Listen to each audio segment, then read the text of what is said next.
Namaskar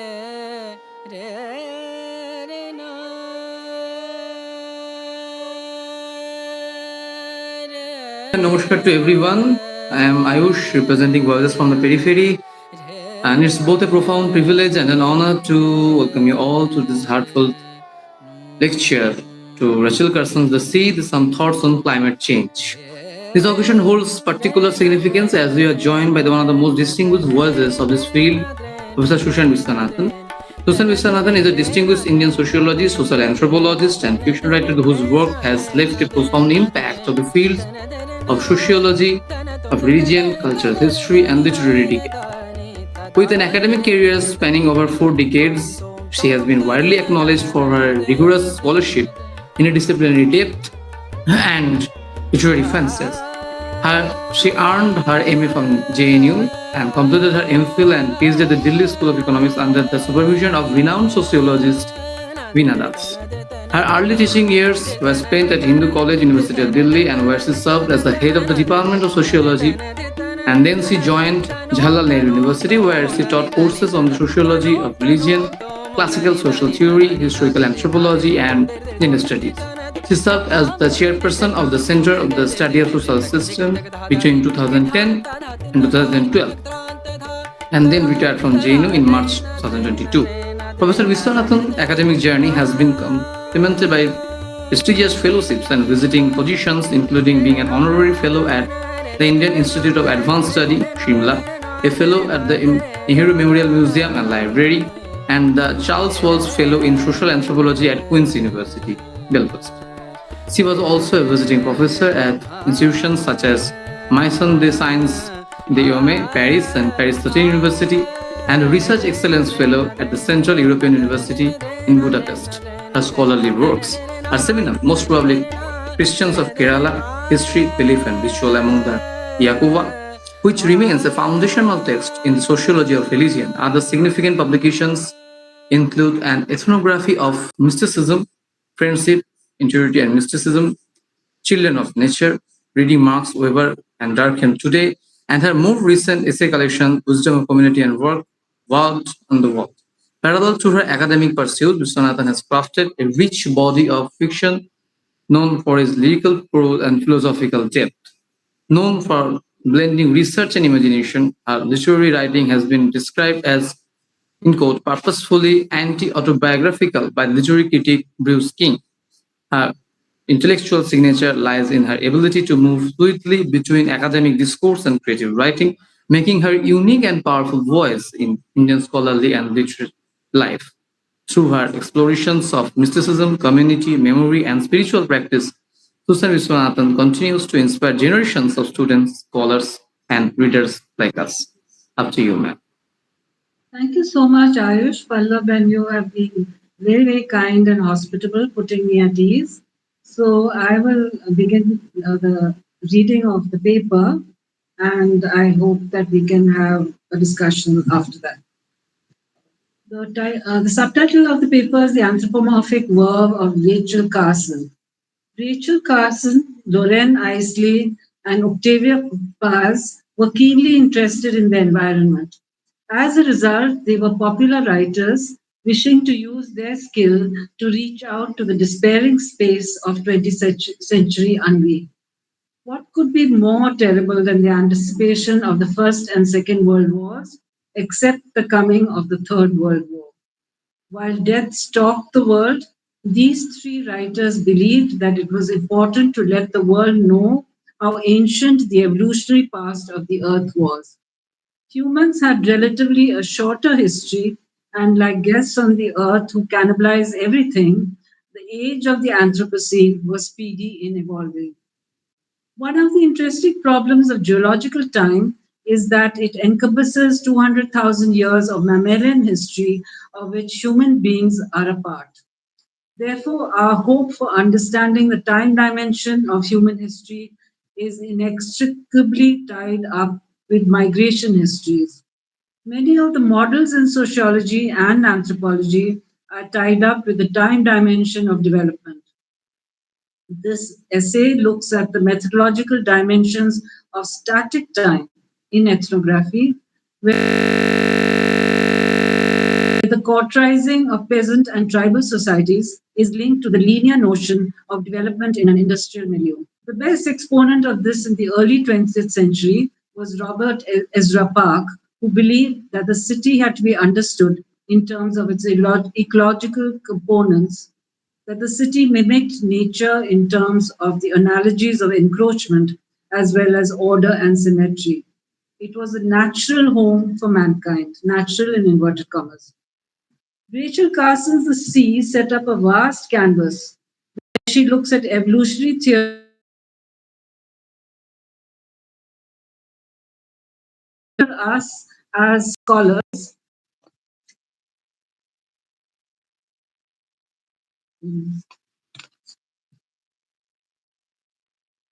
as the categorization of sea creatures, birds of the air, and mammals. Bats can fly, so the categories are malleable in nature, provide us with a time dimension. Space and time interlock to give us geological epochs where disruption is key, but so also is abstraction and variation. Much of how we deal with the past in sociology negates this huge quantum of time and geological disruption as being beyond our interest. We remain with the key categories of tribal, peasant, and industrial time, which are occupationally specific, but also symbiotic. By looking at cataclysm as event, Carson shows us that the very nature of geological time is beyond our immediate comprehension and left to speculation.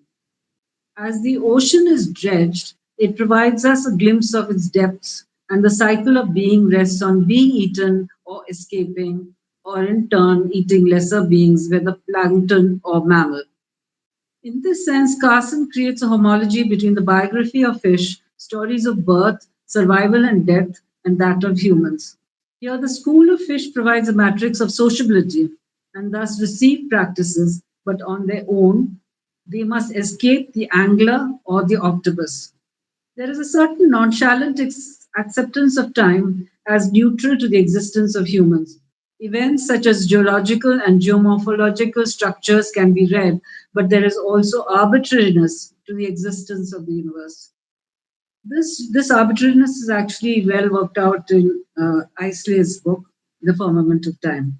This reading of the symbolism of geomorphology is true for Octavio Paz, who suggests to us that the earth appears to us in terms of images. He writes, quote, geographies too are symbolic physical spaces which turn into geometric archetypes that are emissive forms of symbols. Plains, valleys, mountains, the accidents of terrain become meaningful as soon as they enter history. Landscape is historical and thus becomes a document to encipher, a hieroglyphic text. The oppositions between sea and land, plain and mountain, island and continent symbolize historical oppositions, societies, cultures, civilizations. Each land is a society and a vision of the world and the other world. Each history is a geography, and each geography is a geometry of symbols. Close quotes. This is on page 293 in the book which he published in 1985. So while Carson is concerned with the boundaries of the sea held in check by the moon tides, Paz looks at how territorial boundaries defines the existence of humans. We know that boundaries collapse with war and colonialism. So what happens to the people who flee? Who are the conquered people and where do they go? American anthropology, thanks to Robert Redfield, was invested in understanding the Yucatan as a syncretistic world of adaptation, where Spanish and indigenous cultures wove their tapestry as masters and slaves. For Paz, the resilience of Mexico to the colonial domination of Spanish and or American civilization was the return to ritual. Resilience was a return to ritual, the ability to absorb victimhood through a process of translation. Interpretation and translation are inextricably tied together. We do not understand our actions, but the past is recurrent as it surfaces in our thoughts. We do not understand our actions, but the past is recurrent as it surfaces in our thoughts, memories, and cultural legacies. It is this familiarity with the past that helps us to understand the present, incomprehensible at present though it may seem. Paz writes, Open quote, the masks of Hitler and Stalin are now succeeded by an incorporated reality we cannot even name and execrate. To name it, we have to know it, and only thus can we defeat it. Close quotes. We find this idea in the work of Simone Weil also. Simone Weil was someone who was part of the resistance in France during the Nazi years and essentially believed that understanding, comprehension, explanation led to the way in which battles were actually fought. So the hierarchy between activists and writers breaks down. Paz describes the usefulness of the Mobius strip, where otherness is internalized. Open quote, duality is not something which is added, artificial or exterior. It is our constituent reality. Without otherness, there is no oneness. And what is more, otherness is oneness made manifest, the way in which it reveals itself. Otherness is a projection of oneness, the shadow which we battle in our nightmares. And conversely, oneness is a moment of otherness, that moment in which we know ourselves as a body without a shadow, or as a shadow without a body, neither within or without, neither before nor after the past reappears. Close quote. So, a lot of theological debates are actually based on this idea of oneness and otherness. And in India, we use it continually in one referential way or not, because the spaces of our identity is constantly being juggled from moment to moment. To this end, Baz describes history writing as a combination of elements, a montage. It is similar to biological processes and forms of representation, such as family lineages, the writing of poetry, cinematic emblems, and juxtaposition. The next section is called Entropy and the Roman Witness to Apocalypse. So here I look at the work of the Pliny's, younger and elder.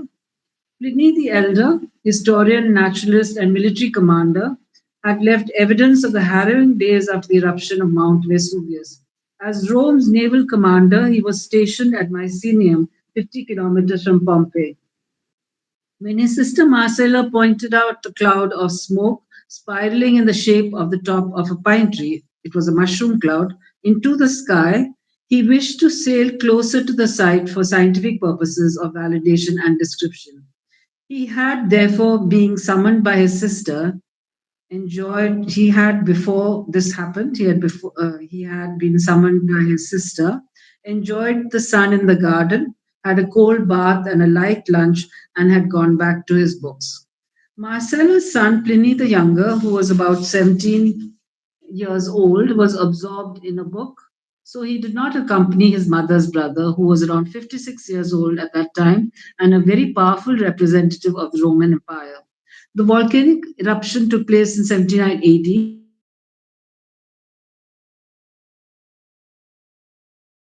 Pliny of his uncle's voyaging out to rescue his friends in the last days of Pompeii.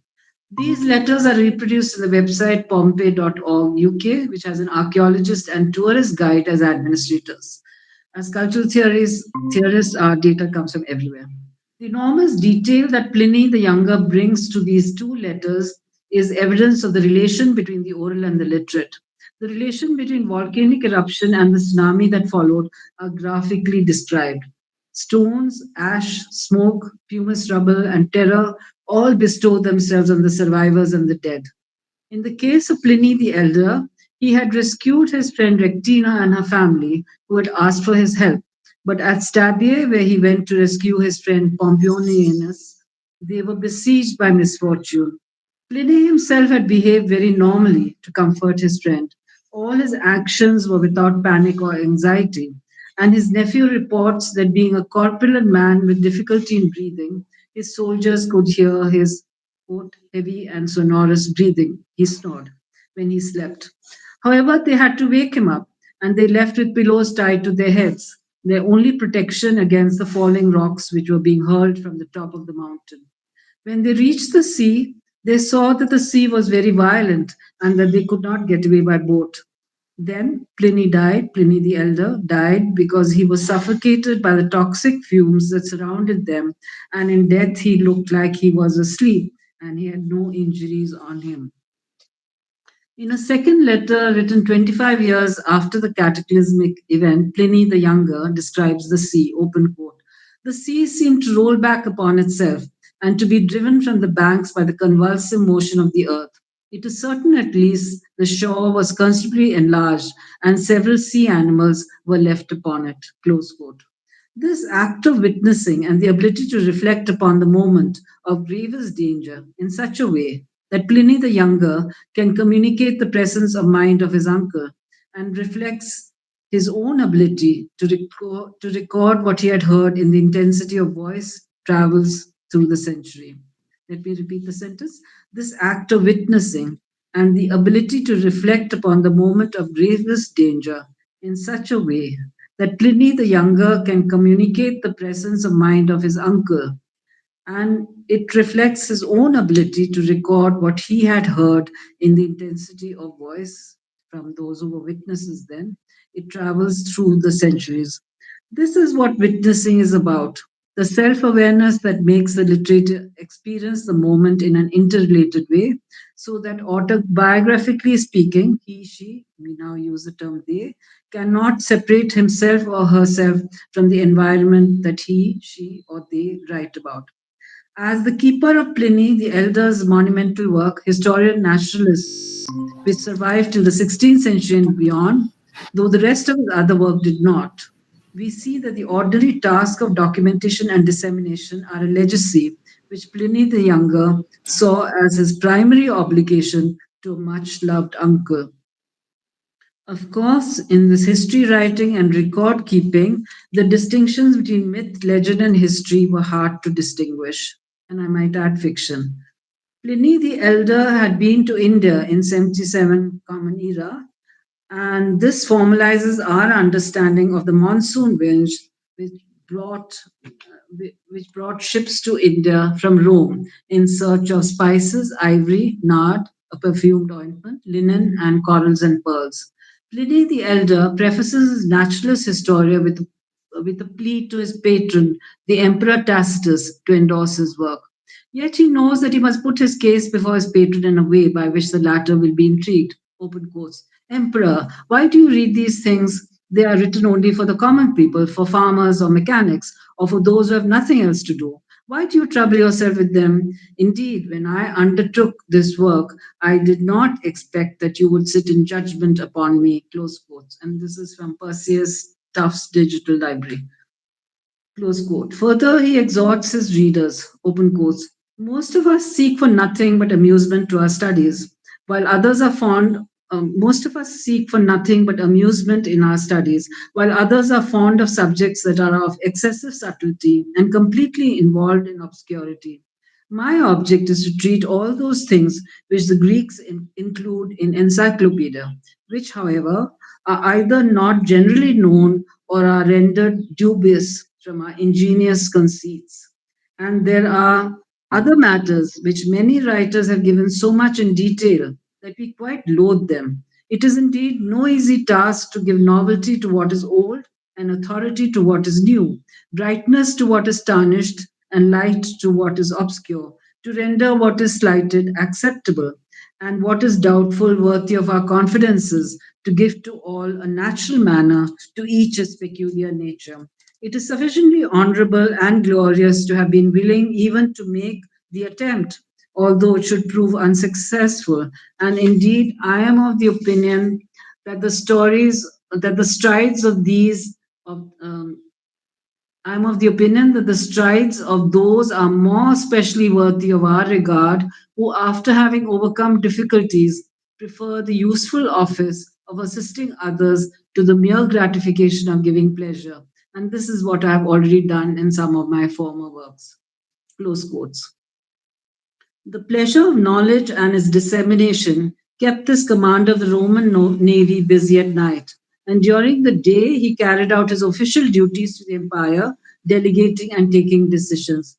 36 books with 20,000 entries and one book, which forms the introduction, preface, and contents, have been passed on to us by the familiar roots of what is called the love for learning. Detachment was one of the principles. He had been master of many occupations, and staying awake to write the encyclopedia was subsumed by him in the aphorism for life properly consists in being awake. Academics find this dialectic between sleep and awakening, dreaming, activism, all of it very complex, so I do not go completely by his aphorism. Robert E. Park and the Ecological School. So now I move to a section which looks at the 1930s, which has always been interesting for me because for the last 40 or 50 years, we have been living in situations which are very similar to the 1930s. The, this theme of curiosity about the earth, voyages made by sea, and the classification of knowledge in terms of collation, according to subject, had as its two poles the subjective and the objective. Methodologically, these are placed in well known biographies as central to the task of collation itself. In Quest for an American Sociology, Robert E. Park in the Chicago School, Fred H. Matthews says that for Robert Park, facts and its collection were the tasks of the historian, while statistics was the work of the statistician. And the search for meaning is what made the sociologist carve out a dialectic of empathy and detachment. Open quote. To Park himself, the self understanding of the individual or milieu was the first step in a two-stage process of research. The student must combine empathy with ecology and trace the evolution and significance of attitudes and values within a broader context of institutional position and social authority. Close quotes. As Pliny defined the purpose of conquest of peoples for the Roman Empire, which was for reasons of loot and trade, in which knowledge production was necessary, so also Park himself saw this detachment as the methodological link between the trader and the sociologist. He felt that anonymity was integral to this transaction, essential to avoid emotional attachment, easier to be objective if one kept a distance, and the reason why being an outsider helped. He genuinely felt that objectivity was the secret of academic success and detachment is other secret. Any compulsive ideology would remove the ability to view social relations or actions in a detached and empathetic view, just as sympathy could be an obstacle to understanding reality. He did not believe that sociology was a call for crusaders, and their role as scholars was to be, open quote, the calm, detached scientist who investigates race relations with the same objectivity and detachment with which the zoologist dissects the potato bug, close quote. Of course, feminists and others who have very strong and dedicated ideological interests would contest this, and it is for them in an experiential sociology to really represent that. So, what the contestations are, that is also open to historians for analysis. The passion for observation and description made literators like Pliny, uncle and nephew, and Rachel Carson stand out in their preoccupation to document, which in doing so they were interdisciplinary, using their skill as polyphonic interrogators to create fantastical worlds where the preoccupation for detail was primary. Robert Park believed that in the city, the terrifying aspects of nature had recreated itself, the urban jungle, as we call it, being what it is, while outside the city, nature had become domesticated. The city represented the aspects of both threat and decay, while outside the city, it became gentle, nurturing, and inspiring. And a lot of the ecological school's work was on the relationship between center and periphery, hinterlands, and why the urban ghetto was distinguished from the sprawling bungalows of the ultra rich. He believed that city people could organize and represent themselves, that the great crowds had an ability for mass movements and action. The human personality deftly represented itself in this mass aggregation. Here there was ethnic diversity and clustering, and Zimmel's work was clearly very important in this, the understanding of the relationship between desire and value, and how money became the index of our negotiating with understanding the relationship between nature and culture. Using the detailed ethnographic work of their students, Park and Burgess wanted to explore the dynamic between the individual personality and the state, mediated by ethnicity and race. They used maps to show correlations between a variety of indices, attempting to bring a correspondence between time, space, and human mores and values. Earl W. Young drew huge maps to show that railways and roads crisscrossed the city, connecting warehouses and industrial establishment, while residences were located around parks, fountains, and boulevards, showing their elevated class and status locations. I think 21st century films on Netflix show the crash of this equilibrium very, very interestingly, showing how digital cultures can be represented through the malevolent or benevolent nature of digital actions. The ecological aspect depended on certain determined aspects, while the cultural aspects were dependent on choice and variation. The ecological aspect would highlight population segregation and therefore occupational variation. Here lay many of the corresponding dilemmas of the relation between race, ethnicity, and occupation, which brought the Chicago School into tension with the later statisticians who dominated sociology.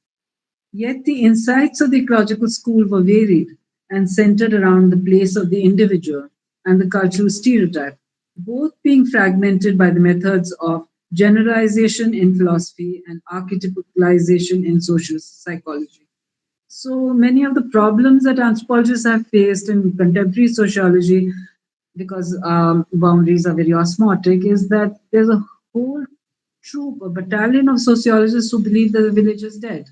And we, as a minority within that group, have found it very hard to describe the vitality and the interactions in village life, cosmopolitan though it may be.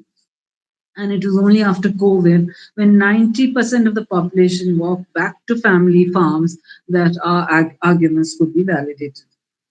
Film culture in Hollywood between 1938 and 1958 represented the many ways in which the Chicago school's preoccupation with the hobo, the boss, gambling and saloon culture, workers, police, and politicians became a type of given or ascribed roles to be analyzed. Women were either socialites or domestic servants or singers at cafes or dependent on capitalists as wives or whores. The central question that Park students asked was, is mobility possible for these marginalized or ascending groups? As someone who had been an acolyte and collaborator of the great educationist Booker Washington, Park was able to affect Park was able to effect potential symbiosis between the marginalized black community with its history of slavery and the aspirations of poor whites. So you must remember the 1930s, the Warners were writing volumes with a phalanx of research assistants on the nature of culture, class, race, and the distinctions between these categories. So Middletown was their field of study, and if one was to go back to the analysis of cotton cultivation in what was called the Deep South of America, many of the issues that Park is raising pedagogically would be made clear. For Park, the city in a Zimelian methodological format became the way that the human heart could be deciphered. This is a paraphrase of Park himself on page 30. So now I come to the homology between the sea and earth. Rachel Carson attempts to study the geomorphological structure of crustacean evolution and its remnants in the seabed as symbols of the long history of the microcosmic development of sea creatures and plants. The history of corals and co-equivalently their death by climate change and pollution is another way of telling time. Coral reefs are resplendent with their colors when alive. They seethe with an amazing vitality. When they die, their intricate structures are figure like skeletons, which then have ossified and demean us with their troglodyte presence.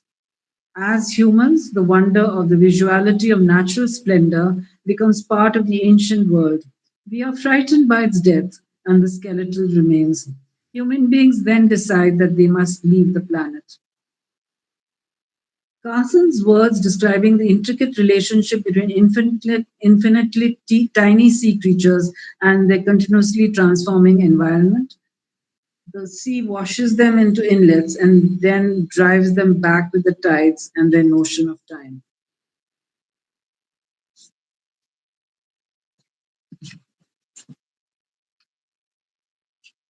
So let me read that sentence again.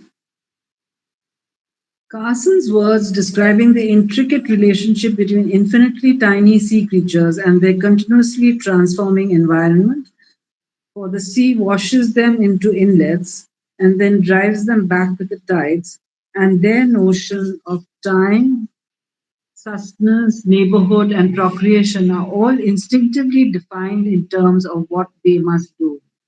Describing the circular tube worm, she says, open quote, the fact that the tube worms have managed to live in the intertidal zone for millions of years is evidence of a sensitive adjustment of their way of life.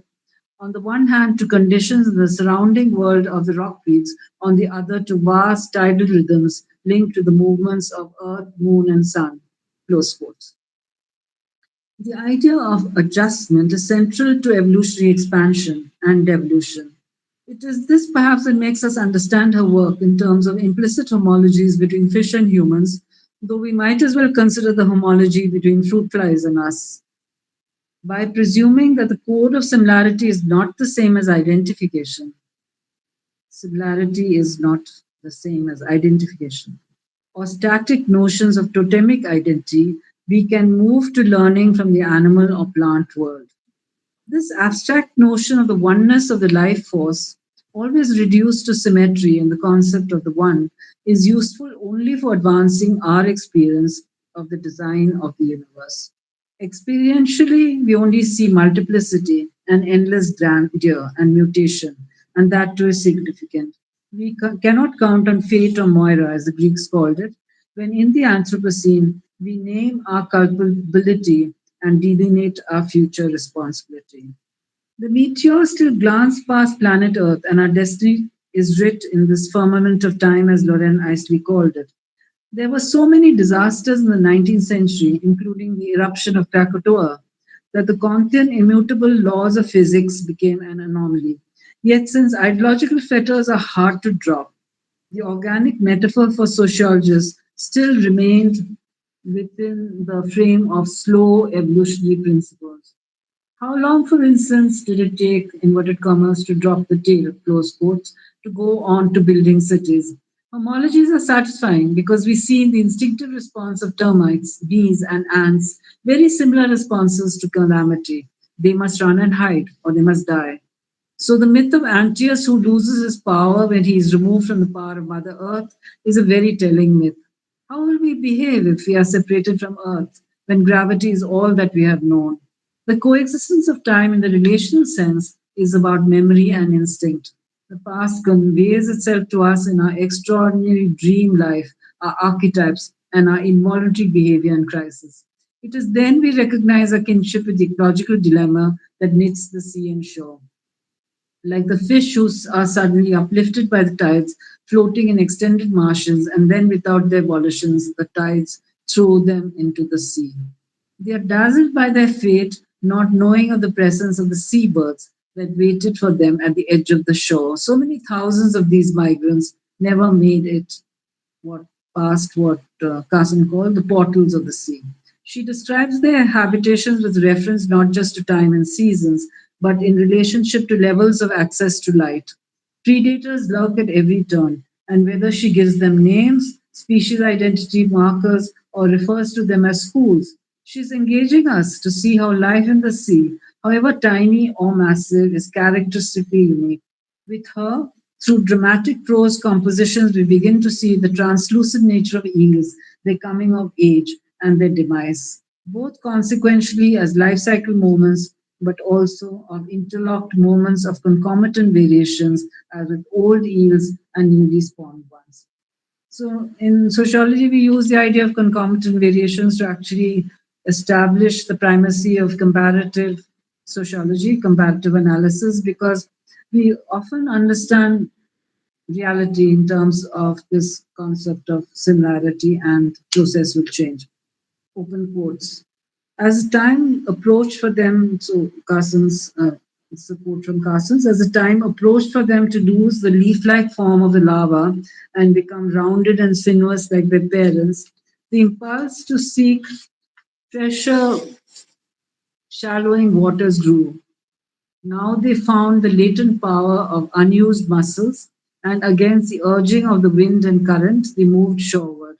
Under the blind but powerful drive of instinct, every activity of their small and glassy bodies was directed unconsciously towards the attainment of a goal unknown in their own experience, something stamped so deeply upon the memory of their race that each of them turned without hesitation towards the coast from which their parents had come. Close quotes.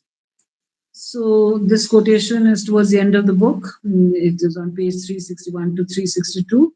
And it actually reverberates with many of the debates of the 1930s, which are now being promoted also through DNA analysis. How do we look at instinct, habit, socialization, and the recreation of these biological metaphors? So it's really state of the art in terms of academic interest, of which we as an older generation, as elders, we do not have access to these debates. Many of you would. The old deals, of course, die and become part of the sea, but more complex is Carson's representation of the relationship between river and sea in this continuous dialectic. So she says, and as the open quotes, and as the eels lay offshore in the March sea, waiting for the time when they should enter the waters of the land, the sea too lay restless, awaiting the time when once more it should encroach upon the coastal plain and creep up the sides of the foothills and lap at the bases of the mountain ranges. As the waiting of the eels off the mouth of the bay was only an interlude in a long life filled with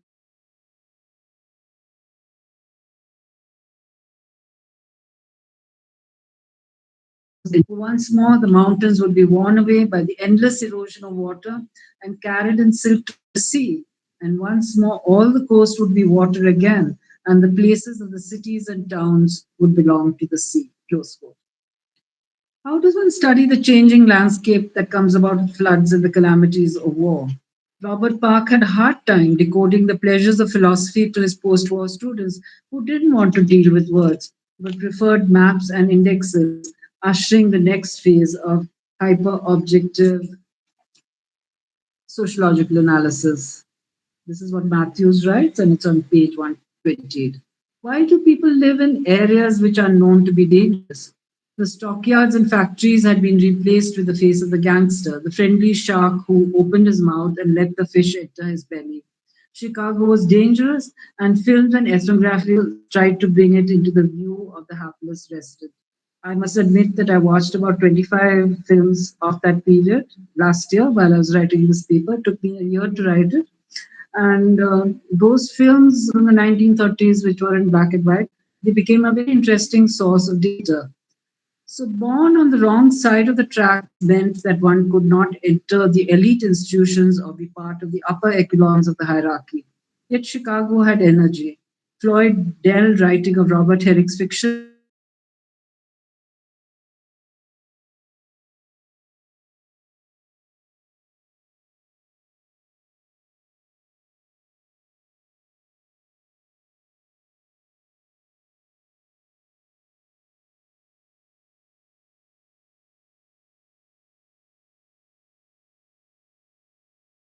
students, they had to be a tact which was superimposed upon the writing of sociology and dependent on memory and history.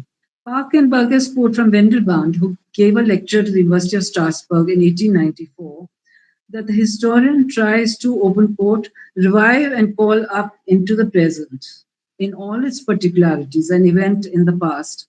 His aim, his, her, their aim, is to do for an actual event precisely what the artist seeks to do for the object of his, her, their imagination.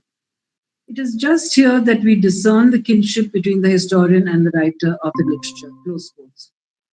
It seemed crucial to emphasize the abstract nature of science and the concrete method of representation in history, literature, and narrative production in social science. This is why Rachel Carson's determination to reach out to a lay or common reader became texts of long lasting beauty. It would be centrally as texts published in newspapers and journals, encouraging readers to look at the wetting beauty of the ocean. Park describes his concern with the unique and the preoccupation with mobility as central to the methodologies of the 1930s, of which both were so much a part. Both the notion of the individual as well as the notion of migration. How does one look at it in terms of collectivities and social aggregates? The same problem that Durkheim raised for all of us in the book on suicide, where for him those collectivities of suicides was available because the state was in tandem with other countries, and the statistics provided for the relationship between the individual and the collective provided as a statistic was available to him. So I think the very basis of how we understand the relationship between the individual and the collective and the generalizing process by which we understand the nature of the dynamics between history and sociology become very relevant. So, to quote Park, consider how quickly our appreciation is deadened as some object is multiplied or is regarded as one case in a thousand. She is not the first, is one of the cruel passages in Faust. It is the individuality and the uniqueness of an object that all our sense of value has its roots. It is upon this fact that Spinoza's doctrine of the conquest of the passions by knowledge rests, since for him, knowledge is the submergence of the individual in the universal, the once for all into the eternal. Close quote.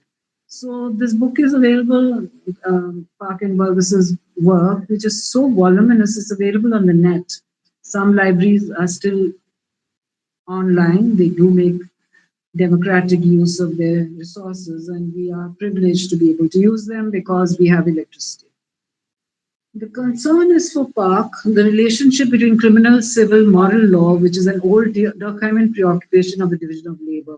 This brings us to the rights of groups and individuals in the time of the Anthropocene. Tracy Skeleton argues that rising seas, greenhouse gases, and climate change are questions of everyday concerns, and policymakers must take into account the intergenerational responsibilities of planning for the future. This means how do elders and ancients delegate? And how do younger scholars take responsibility for institutions by virtue of rectitude and office? By focusing on questions of the youth and the right to livelihood, it is possible to think about what we leave on planet Earth for generations not yet born. So it's not theological to say that the meek shall inherit the earth or the wretched shall inherit the earth. Because finally, when we look at Netanyahu, all that he's saying with the other political dictators is a Malthusian idiom. How many will be able to get onto spaceships to go to planet XYZ? So for them, it's a very simple formula. For those of us who love the earth and wish to remain on it, we have to create those facilitations which allow us to understand both geological time as well as political crisis. Hajo Eickhoff, a cultural historian from Berlin, argues that in the 12,000 years of settlement in food gathering and growing, the word culture emerged from culturare or care of the earth. It is this earth which is now languishing as war and technology deplete resources faster than they can be rejuvenated. He takes the example of the mobile phone, which combines camera, word processor, and recorder, and leaves not just images, but a trail of destruction of waste dumps which cannot be recycled and are poison fields for later generations to handle.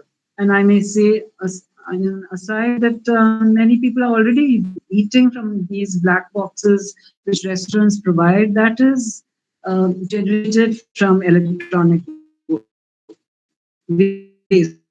So every time you eat your fast food from a black box, you know that in India nothing is wasted and nothing is left to future generations. So as there is no balance between biomass and the waste that humans leave, the future is increasingly bleak. However, human preoccupations remains with the idea of security, which word has its origin in no worry. Alejandro Corriato in Sea Level Change shows us that 7,000 years ago, a certain stability allowed for humans to occupy coastal belts.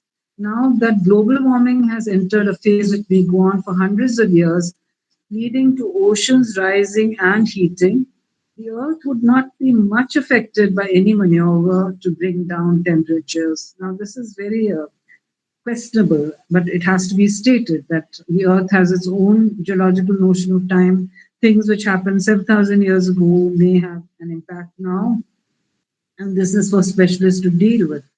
This statistical and chronological analysis of geological phases, such as ice ages due to cooling and entropy due to heating, are understood over huge swaths of time.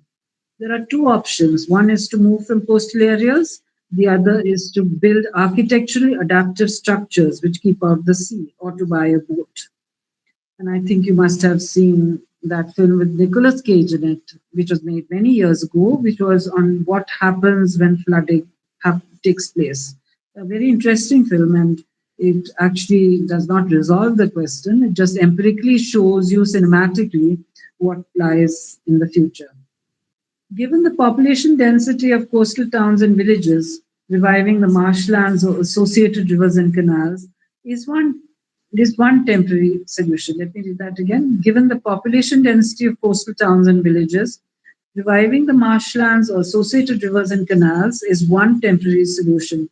But finally, as humans, we have to accept what Isley showed us so magnificently, that the firmament of time is not a geological concept merely, it is how humans deal with the fate and the aesthetics of it. So, Pallab, if you give me 5 minutes, I will quickly summarize the argument so that there is some pivot on which it can be rewound on. So, it is that I've been concerned in this paper, following Carson's and many others, the homology between sea and evolutionary principles and notion of citizenship and hierarchies. Secondly, the migrant is adapting to cultural necessities of assimilation or being forced to surrender his identity and skills to a master race. Third, the metaphor of the eel and its adaptability to seas, shallow and brackish water, and to fresh water. Carson's work as a metaphor of reading time and understanding how fossils and sediments help us in understanding ecological diversity of plants, animals, and rocks. So she uses the sea dredge in order to understand the ways in which the baseline of the earth can be understood. And today they are talking about the magma pulling in opposite directions. Very, very interesting geological scientific evidence. So your generation has to deal with a new world where already the axis of the earth has shifted, abstract though it sounds. And now, as I work on tea plantations and not workers, but the bourgeois that was in charge, many of them say that they'd already started looking for new places where tea could be grown because of climate change. Because the old axis allowed them to grow tea, the new one does not. So Carson's work is a metaphor of reading time and understanding how fossils and sediments help us in understanding ecological diversity of plants, animals, and rocks. Pars's preoccupation with boundary and boundary crossing, which allows the vitality of cultures to be experienced. Here comes the idea of the ghetto as a bridge building exercise so that people would be able to negotiate with the segmentalization of occupation and residence.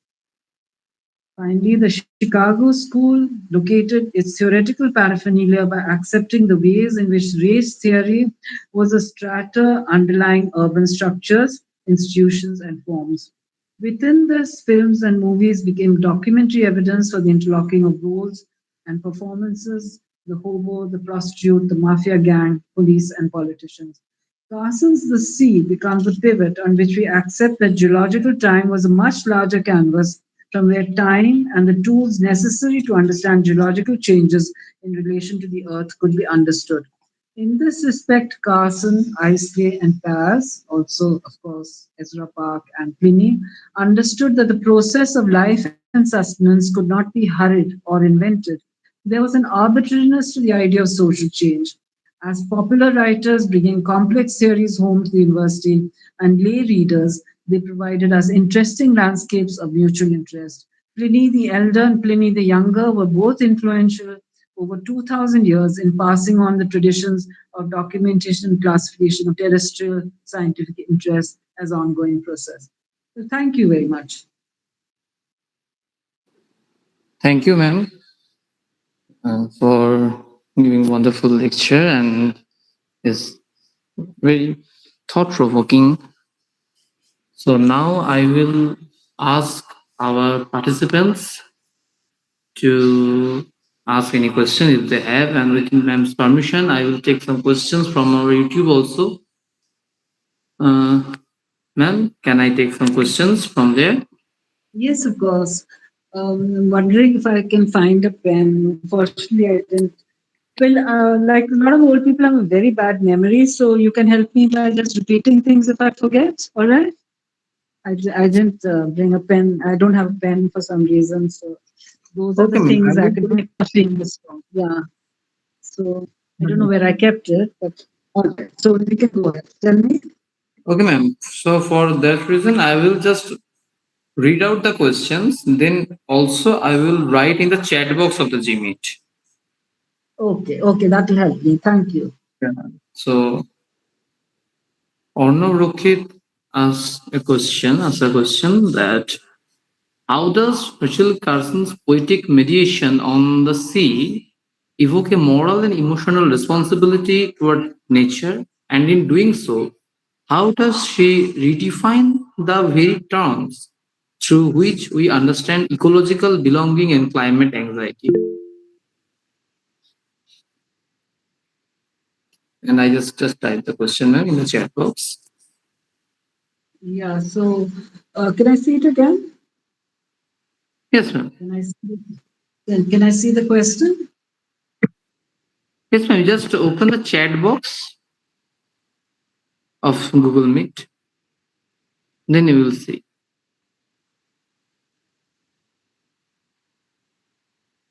Well, as you can see, I'm cyber illiterate, so I don't see the chat box. So in any case, Ma'am, how ma'am. You were joining by laptop or phone? by phone, my laptop did open up for this. Okay, ma'am. Then just see there is a three dot sign. See, yeah, got it. And then just click the three dot sign, Yeah, and then there will be in call messages.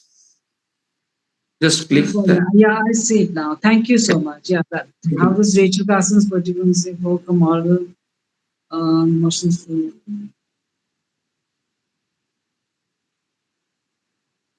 Yeah, so I would say essentially that that's the heart of the argument. That if we are to understand the sea, then we must understand our own evolution from the sea. So the billions and billions of years it took us to be in a space where we are bipeds, the very nature of our own evolution. That has been of interest only from the late 19th century onwards. So if we look at totemic structures, that baseline is already given, the notion of affiliation and the notion of belongingness. So Carson's book on the sea helps us by taking us through the unique and the individual. So each animal or creature in the sea, and some of these may actually be like turtles or eels, um, able to represent themselves both as mammalians, which are uh, cold blooded, as well as reflecting upon the nature of their identity to be amphibious.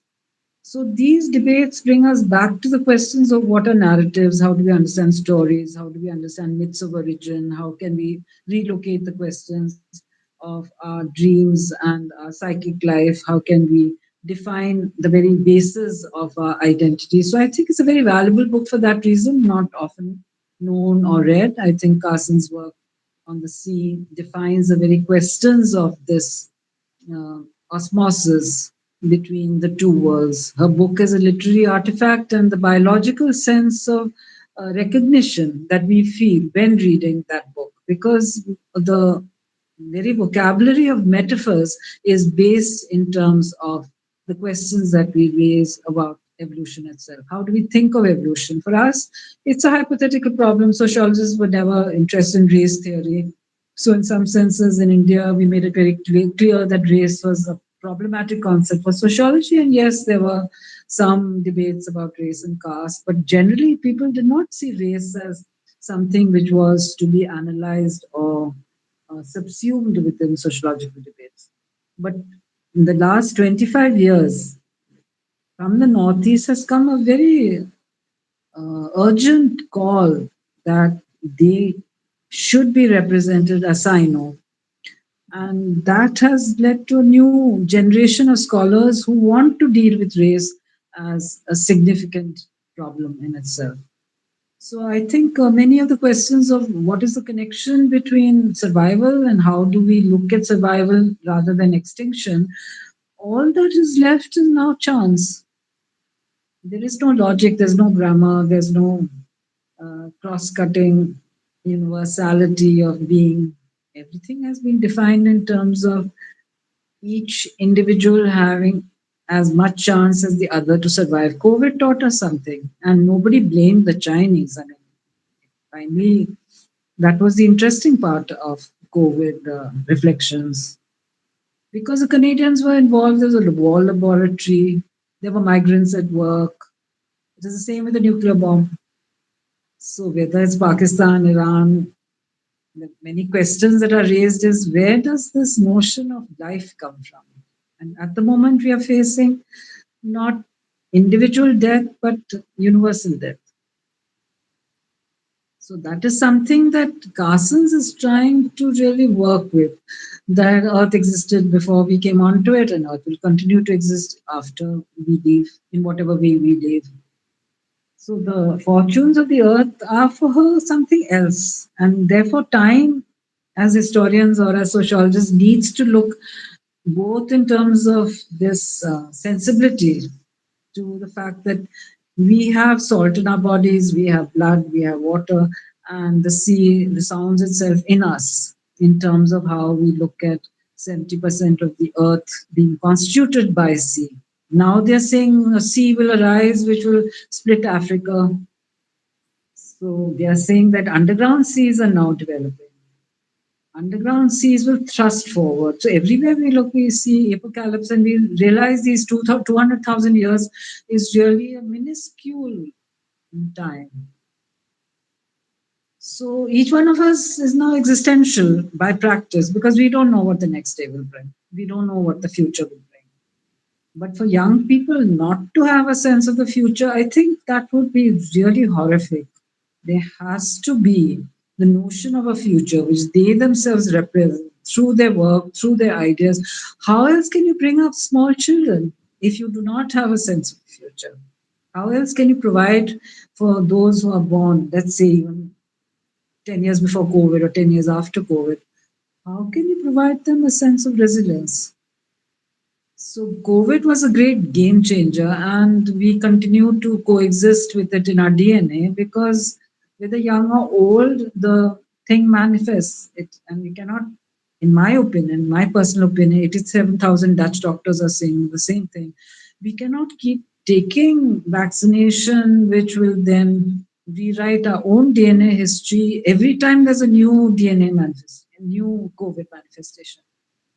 So each of these are now ideological questions, political questions, commercial and trade questions, and we can only be witnesses. So that's the basic point that Carson's is making, and I'm drawing on not to provide a theory of no further questions on this problem, but only to generate some solutions for the everyday.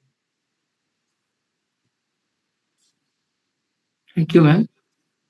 Now we will take our next question is asked by Shijoni. So she's asking that in what ways does Carson engagement with the sea destabilize the traditional human nature binary?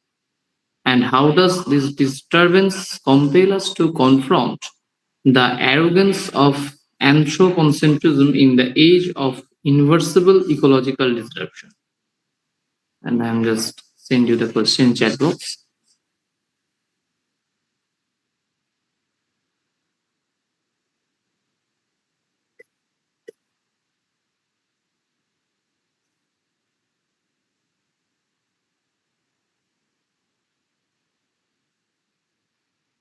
Yeah, that is such a hard question, and since the image comes on the question, I can't really see it. So I think, from what I understand, Pallab is saying, how do we deal with human arrogance? How do we understand the nature of our own questioning in relationship to the things that people do? Am I right? Ma'am, the question is in the chat box, ma'am. Yeah, but there's an image on top of the question, so I can't read it. So somebody can Um, summarize or repeat the question because there's an image which comes on top of the chat box. That Ma'am, I is, just also send in the time. Is it fine? In what ways does Carson's engagement with the sea destabilize the traditional human nature binary, and how does this disturbance compel us to confront the arrogance of anthropocentrism in an age of irreversible ecological disruption? Okay. Um, so how can I answer that? Because at one level, we have to understand that dichotomies are created for our convenience. So if we say he's as cool as a cucumber or she's as slippery as an eel, we presume that there are manufactured similarities which allow us to connect an idea with a plant and uh, animal life to our human life. So these similarities are usually used in literary production in every society and in every culture in the terms of vocabulary of the said culture. So in Malayalam, they say, വാഴയ്ക്ക് വെള്ളം കൊടുക്കുമ്പോൾ ചീരയ്ക്കും വെള്ളം കിട്ടും, which means when you water the plantain stem, you also are watering the um, spinach, which is grown alongside, which is really the vocabulary of intensive gardening. Now, when we look at this solidarity of the human world with the natural world, it is continuous. But the adaptations that are made and are continually made is pro life. So the scientists say that by dehumanizing 90% of the population and reducing them only to wage labor, however much mobility may have occurred or new occupations may have released energies very different from the caste mode of occupational endeavor, which is forced or coercive labor, then 90% of the population is also making sense of the myths and legends that are created in order to keep them where they are. So I think the arrogance of these ideologies which repress communities, those are very self-evident. Sociology was part of that endeavor even in the 1930s onwards because it needed to have a consensus framework within which caste was to be understood. So that consensus theory is what we call M.N. Srinivasa's caste analysis. The Dalits reacted, they responded.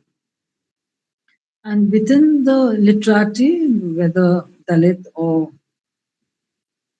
so-called twice born, the very representational form was not contestation. It was also sublimation of differences when it suited Dalits. So that also we have to understand. Dalits, when they became powerful, did not speak always on behalf of the people whom they represented. They could not. They had been absorbed into the political machinery.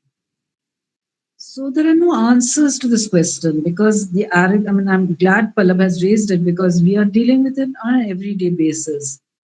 So Voices from the Periphery is really the voice of the intelligentsia which has outgrown the repressive structures which have been placed on them. And that is very much language which we all understand and need to communicate because these new vocabularies are very relevant to how we think of the upturning of these presumed aristocracies. But I'm saying that Dalits, when their power, become aristocracies also. So the terms of that aristocracy is identical to the one which they have replaced.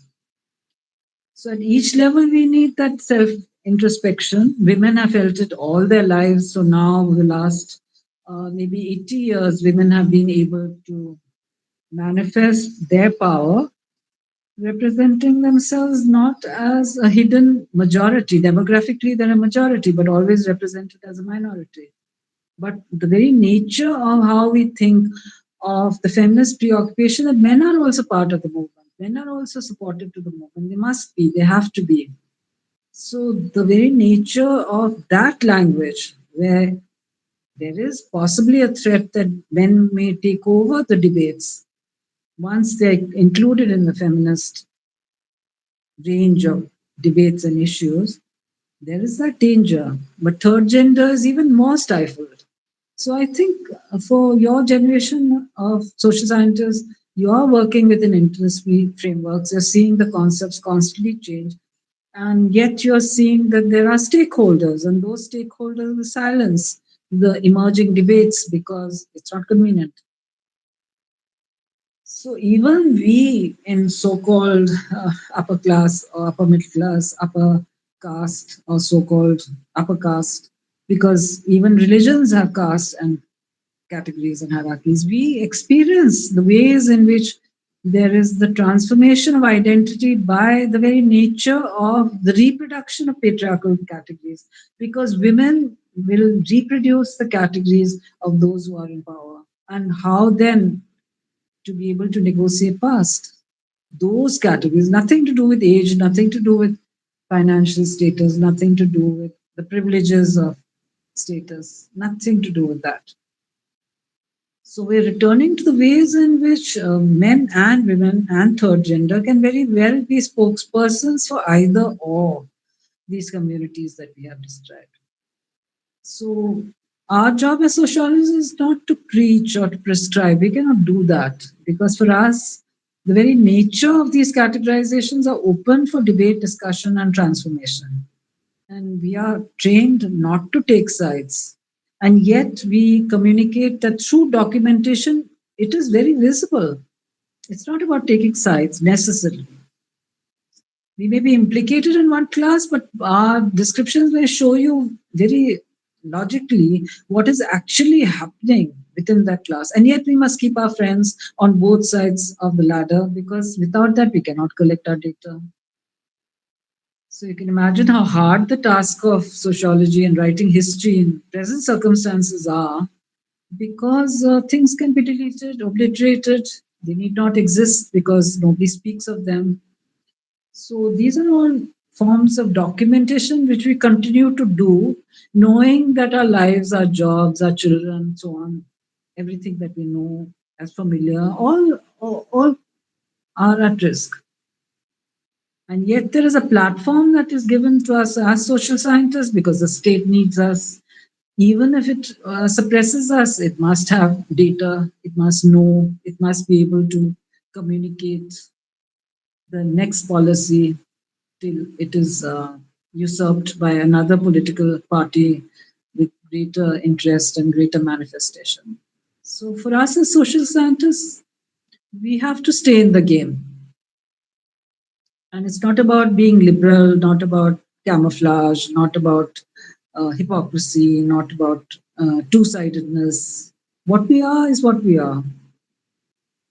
And to use an aphorism, we are where we are. Where is is, where is. So that's a really abysmal state today, and yet we are here. So I think the right to life, to protect one's own life, to protect others' life, that has remained our motive. It was the birth of sociology which generated that impulse as a scientific discipline. Social work took that on in an active, practical way, but we provide classification, documentation, and concepts. And once we are stopped from doing that, then the state itself knows it has denigrated the whole nature of community life and the integrity of the human as a universal concept. So now we see how Europe and the United Nations have played the dice.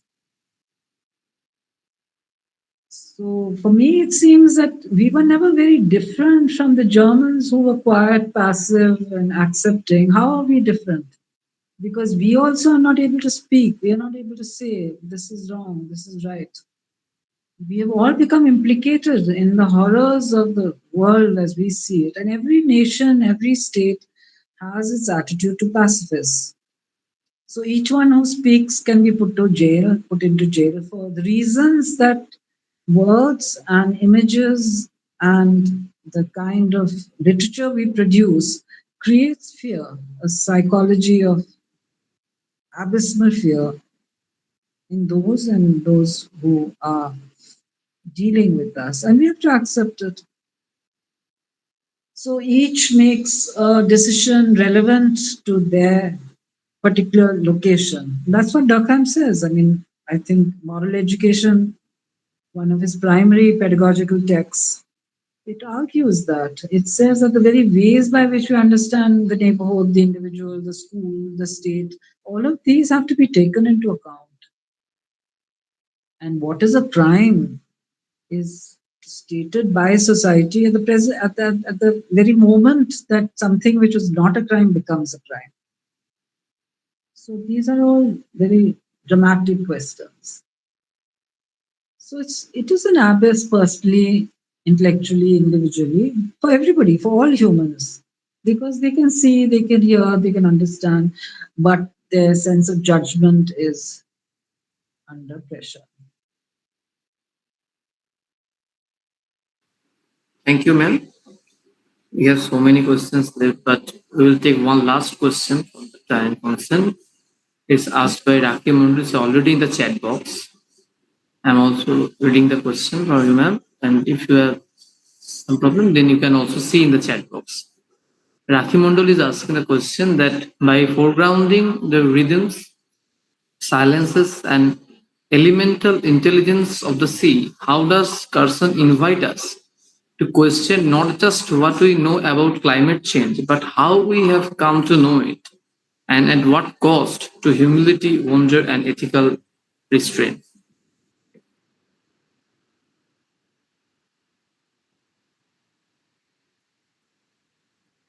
Now, do you find the question, ma'am?